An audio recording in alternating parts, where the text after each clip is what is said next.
اللہ الرحمن الرحیم والطہر اور پاکی اذا تخلل جب درمیان میں آ جائے بین الدمین دو خونوں کے فی مدت الحیض حیض کی مدت میں فہو کالدم الجاری تو وہ جاری خون کی طرح ہے۔ واقل الطہر اور طہر کی کم سے کم مدت 15 یوماً 15 دن ہے، ولا غایۃ لاکثرہ اور زیادہ مدت کی کوئی حد نہیں ہے۔ والطہر اذا تخلل دو خونوں کے درمیان اگر طہر آ جائے حیض کی مدت میں تو وہ دم جاری کی طرح ہے، یعنی حیض ہی ہوگا۔ مثلاً ایک دن اسے خون آیا، پھر 8 دن خون نہیں آیا، اور پھر 10ویں دن خون آ گیا، تو یہ جو 8 دن ہیں درمیان والے یہ بھی حیض شمار ہوں گے۔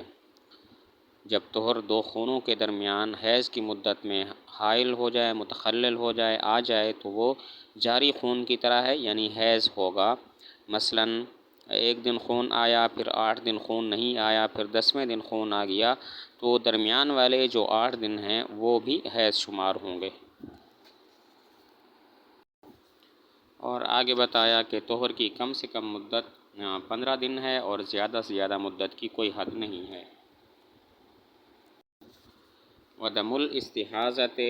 اور استحاضہ کا خون ہوا ما تراہ المرأۃ وہ ہے کہ جس کو عورت دیکھے اقل من 3 ایام 3 دن سے کم، او اکثر من 10 ایام یا 10 دن سے زیادہ، فحکمہ حکم الرعاف پس اس کا حکم نکسیر والا حکم ہے۔ لا یمنع الصلاۃ نہیں روکتا روزے سے، ولا الصوم نہیں روکتا نماز سے، ولا الصوم اور نہ روزے سے، ولا الوطی اور نہ وطی سے۔ دم الاستحاضۃ استحاضہ کا خون وہ خون ہوتا ہے کہ جو 3 دن سے کم ہو یا 10 دن سے زائد ہو۔ اس کا حکم نکسیر والا ہے کہ جس طرح نکسیر کا خون ہو تو نماز، روزہ اور ہم بستری وطی ممنوع نہیں ہے، اسی طرح استحاضہ کے خون کی وجہ سے بھی نماز، روزہ اور وطی ممنوع نہیں ہے۔ اس کی وجہ یہ ہے کہ حضور صلی اللہ علیہ وسلم نے ایک صحابیہ کو ایسی حالت میں حکم دیا تھا کہ تم نماز پڑھتی رہو، تو نماز پڑھنے کا جو حکم ہے وہ تو اس نص سے معلوم ہو گیا، اور روزہ اور وطی کا حکم بذریعہ اجماع دلالتاً معلوم ہو گیا۔ استحاضہ کا خون وہ ہوتا ہے جو 3 دن سے کم ہو یا 10 دن سے زائد ہو۔ اس کا حکم نکسیر والا ہے کہ جس طرح نکسیر میں نماز، روزہ اور وطی ممنوع نہیں ہے، اسی طرح استحاضہ کے خون کی وجہ سے بھی نماز، روزہ اور وطی ممنوع نہیں ہیں۔ اس کی وجہ یہ ہے کہ حضور صلی اللہ علیہ وسلم نے ایک صحابیہ کو ایسی حالت میں حکم دیا تھا کہ نماز پڑھتی رہو، تو نماز کا حکم تو نص کی وجہ سے معلوم ہو گیا، اور روزہ اور وطی کا حکم بذریعہ اجماع دلالتاً معلوم ہو گیا۔ والدم الذی اور وہ خون تراہ الحامل جس کو حاملہ عورت دیکھے، وما تراہ المرأۃ اور وہ خون جس کو عورت دیکھے فی حال ولادتہا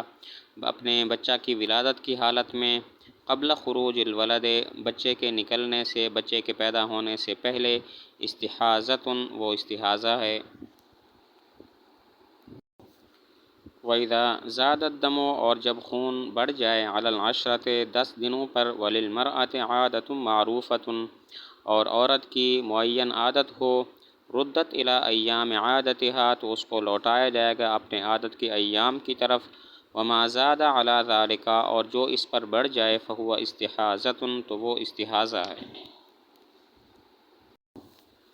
وَإِذَا زَادَ الدَّمُ اگر عورت کو 10 دنوں سے زائد پر خون آ گیا اور اس کی عادت ایک متعین ہے، مثلاً 6 دن اس کا حیض ہوتا ہے، تو اب ہم یوں سمجھیں گے کہ اس کے 6 دن حیض ہے اور باقی جتنے بھی ہیں 6 دن سے زائد وہ استحاضہ ہے۔ اگر عورت کا خون 10 دنوں پر زائد ہو گیا اور عورت کی ایک عادت متعین ہے کہ اسے 6 دن حیض آتا ہے، تو اب یوں کریں گے کہ اسے عادت کے ایام کی طرف لوٹائیں گے، یعنی سمجھیں گے کہ 6 دن اسے حیض ہے اور 6 دن سے جو زائد خون ہے وہ استحاضہ ہے۔ وَإِنِ ابْتَدَأَتْ اور اگر اس نے ابتدا کی مع البلوغ بلوغ کے ساتھ، مستحاضۃً مستحاضہ ہو کر، فحیضھا تو اس کا حیض عشرۃ ایام 10 دن ہوں گے، من کل شہر ہر مہینے سے، والباقی استحاضۃ اور باقی استحاضہ ہے۔ اگر عورت بالغ ہوئی اور اسی وقت ہی وہ مستحاضہ ہو گئی، یعنی استحاضہ کی حالت میں ہی وہ بالغ ہو گئی، تو اس صورت میں ہر ماہ 10 دن اس کے حیض ہوں گے اور باقی استحاضہ ہوگا، کیونکہ 10 دن سے زیادہ جو خون ہوتا ہے وہ حیض ہوتا ہے، اور 10 دن یقیناً اس استحاضہ ہوتا ہے، اور 10 دن یقیناً اس کے حیض ہیں۔ اگر کوئی عورت بالغ ہوئی اور اس کے ساتھ ہی مستحاضہ ہو گئی تو ہر مہینے کے 10 دن اس کے حیض ہوں گے اور باقی دن استحاضہ ہوں گے، کیونکہ زیادہ سے زیادہ حیض کی مدت 10 دن ہے۔ والمستحاضۃ اور مستحاضہ ومن بہ سلس البول، اور وہ کہ جس کو مسلسل پیشاب آتا ہو، والرعاف الدائم، اور وہ کہ جسے دائمی نکسیر ہو، والجرح الذی، اور ایسا زخم ہو، لا یرقع، جو تھمتا نہ ہو، یتوضؤون، یہ وضو کریں گے، لوقت کل صلاۃ، ہر نماز کے وقت کے لیے، ویصلون بذلک الوضوء، اور نماز پڑھیں گے اس وضو کے ساتھ، فی الوقت، وقت میں، ما شاءوا، جو چاہیں، من الفرائض والنوافل، فرائض اور نوافل میں سے، فإذا خرج الوقت، جب وقت نکل جائے، پس جب وقت نکل جائے، بطل وضوءہم، تو باطل ہو جائے گا ان کا وضو، وکان علیہم، اور ان پر لازم ہوگا، استئناف الوضوء، نیا وضو کرنا، لصلاۃ اخری، دوسری نماز کے لیے، وکان علیہم، اور ان پر لازم ہوگا، استئناف الوضوء، نیا وضو کرنا، لصلاۃ اخری، دوسری نماز کے لیے۔ اس عبارت میں مستحاضہ اور معذور لوگوں کا حکم بیان کیا گیا ہے کہ مستحاضہ عورت یا جسے سلس البول کی بیماری ہو، یعنی ہر وقت پیشاب آتا رہتا ہو، یا دائمی نکسیر ہو، یا ایسا زخم ہو جو بھرتا نہ ہو، تو ان لوگوں کا حکم یہ ہے کہ ہر نماز کے وقت کے لیے وضو کریں اور اسی وضو کے ساتھ جتنے مرضی فرائض و نوافل پڑھ لیں،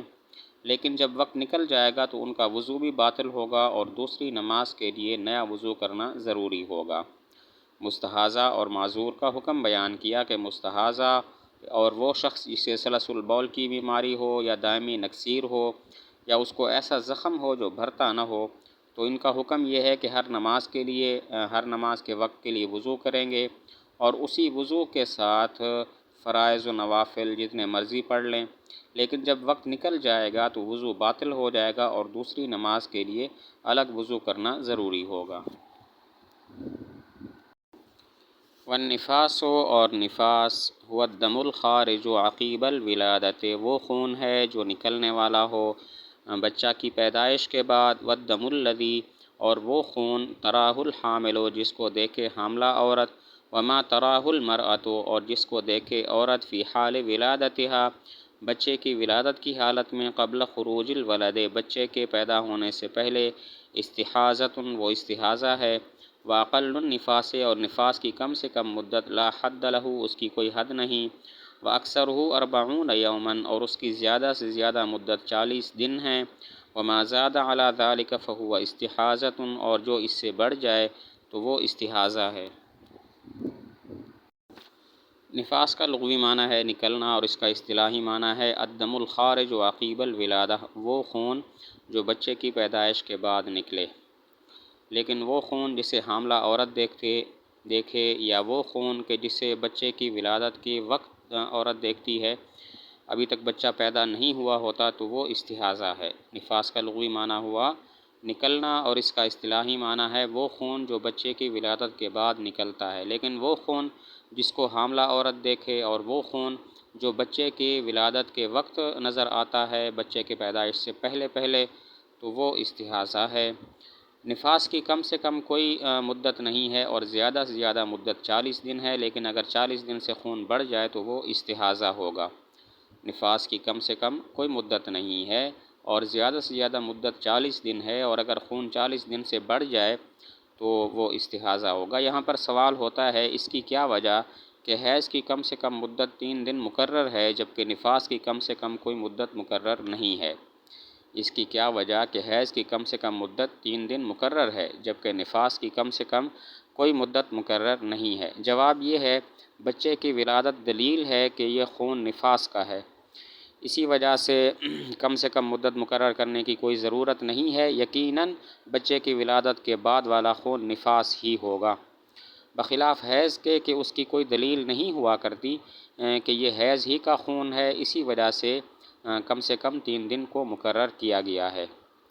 جواب یہ ہے کہ بچے کی ولادت دلیل ہے کہ اس کے بعد والا خون نفاس کا ہی ہوگا، کم سے کم مدت مقرر کرنے کی کوئی ضرورت نہیں ہے، بخلاف حیض کے کہ اس کے کوئی دلیل نہیں ہے کہ واقعی یہ حیض کا خون ہے، اسی وجہ سے کم مدت مقرر وہاں پر 3 دن کی گئی ہے۔ وَإِذَا تَجَاوَزَ، اور جب بڑھ جائے الدم خون، وَقَدْ كَانَتْ هَذِهِ الْمَرْأَةُ، اور تحقیق اس عورت نے ولدت قبل ذالک، جنا تھا بچہ اس سے پہلے، وَلَهَا عَادَةٌ فِي النِّفَاسِ، اور اس کے لیے عادت ہے نفاس میں، ردت الی ایام عادتها، تو اس کو لوٹایا جائے گا اس کے عادت کی ایام کی طرف، وَإِن لَمْ تَكُنْ لَهَا عَادَةٌ، اور اگر اس کی کوئی عادت نہ ہو، فَنِفَاسُهَا 40 یوما، تو اس کا نفاس 40 دن ہوگا۔ اگر نفاس کا خون 40 دن سے بڑھ گیا ہے اور اس عورت نے پہلے بھی ایک بچہ جنا ہے تو اب کیا ہوگا، نفاس کتنا ہوگا؟ دیکھیں گے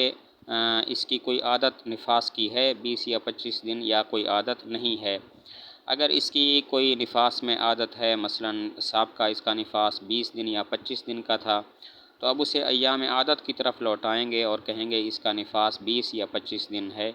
اور اگر اس کی کوئی عادت نہیں ہے تو پھر نفاس 40 دن ہوگا اور اس سے زائد والا خون استحاضہ ہوگا۔ اگر نفاس کا خون 40 دن سے بڑھ جائے اور اس عورت نے پہلے بھی بچہ جنا ہو، تو پھر دیکھیں گے اس کی نفاس میں کوئی عادت ہے یا نہیں ہے۔ اگر اس کی نفاس میں پچھلی کوئی عادت ہے، مثلا 20 یا 25 دن، تو اسے اپنے ایام عادت کی طرف لوٹائیں گے اور کہیں گے اس کا نفاس 20 یا 25 دن ہے۔ اور اگر اس کی کوئی عادت نہیں ہے تو پھر اس کا نفاس 40 دن ہوگا، اور باقی جو خون ہوں گے وہ سب کے سب استحاضہ ہوں گے۔ ومن ولدت، اور جس عورت نے جنا ولدین 2 بچے، فی بطن واحد، ایک جنم سے، ایک بطن سے، فنفاسها، تو اس کا نفاس، ما خرج من الدم، وہ خون ہوگا جو نکلے عقیب الولد الاول، پہلے بچے کے بعد، عند ابی حنیفہ و ابی یوسف رحمہ اللہ تعالی، امام صاحب اور امام ابو یوسف رحمۃ اللہ علیہ کے نزدیک، وقال محمد و ظفر، اور امام محمد اور امام ظفر رحمۃ اللہ علیہ فرماتے ہیں، من الولد الثانی، دوسرے بچہ سے۔ اگر جڑواں بچے پیدا ہوئے، یعنی 2 بچوں کے درمیان 6 ماہ سے کم کا عرصہ ہے، تو نفاس پہلے بچے کے بعد ہوگا یا دوسرے بچے کے بعد؟ شیخین فرماتے ہیں نفاس پہلے بچے کے بعد ہوگا، اور امام محمد، امام ظفر رحمۃ اللہ علیہ فرماتے ہیں نفاس دوسرے بچے کے بعد ہوگا۔ جڑواں بچے پیدا ہوئے، یعنی 2 بچوں کے درمیان عرصہ 6 ماہ سے کم کا ہے، تو نفاس پہلے بچے کے بعد ہوگا یا دوسرے بچے کے بعد؟ تو شیخین فرماتے ہیں نفاس وہ خون ہوگا جو پہلے بچے کے بعد آتا ہے، اور امام محمد، امام ظفر رحمۃ اللہ علیہ فرماتے ہیں نفاس وہ خون ہوگا جو دوسرے بچے کی پیدائش کے بعد آئے گا۔